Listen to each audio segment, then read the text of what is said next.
monarch of Idjerhe Kingdom, His Royal Majesty King Obugoko Monday Ato Whiskey JP Odure I has hailed the intervention works of prominent former Ijaw agitator Government Tompolo, also known as Tompolo, on his giant stride in curtailing oil theft in the Niger Delta after being awarded the pipeline surveillance contract by the federal government of Nigeria.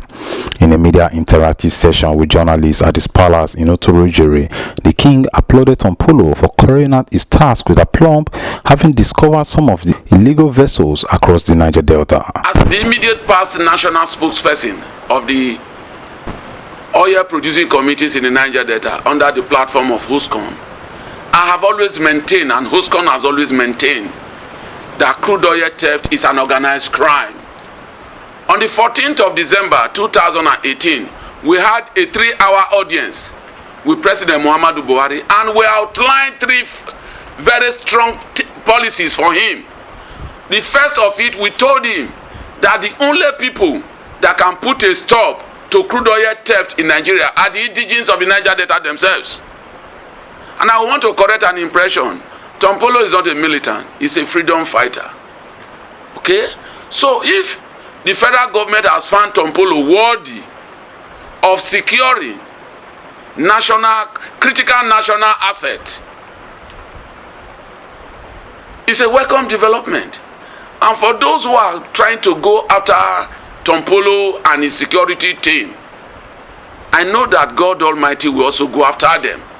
Because whatever Tompolo is doing today is a collective desire of the entire people that are producing oil.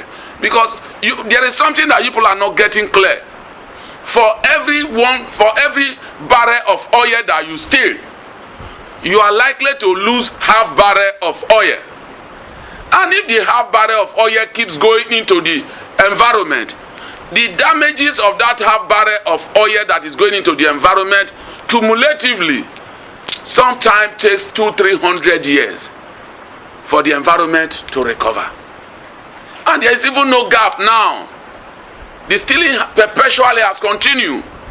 And therefore, I want to encourage the government to encourage Tompolo, stand with Tompolo, to ensure that no matter how highly placed the individuals are, they should be brought to book. Our commonwealth cannot be the pocket money of some individuals. It is not possible. And of course you and I know, that no poor man can steal oil. No traditional ruler can steal oil. You need to have a ship to pick the oil. And no ship coming to this country without the federal government knowing. You need to have a buyer in foreign land. How many of the royal father have access to foreign land to go and sell oil? So we are aware from the very onset that the stealing of oil is coordinated by a cartel, a specialized cartel that wants to live above their income, that want the nation to be begging them for money. And Nigerian nation cannot beg individual for money. I'm commending Tompolo. He should continue. The God and the gods are with him. They are protecting him, and they will continue to protect him. And government must sustain this program if we want to get back our source of funding to the Nigerian Federation.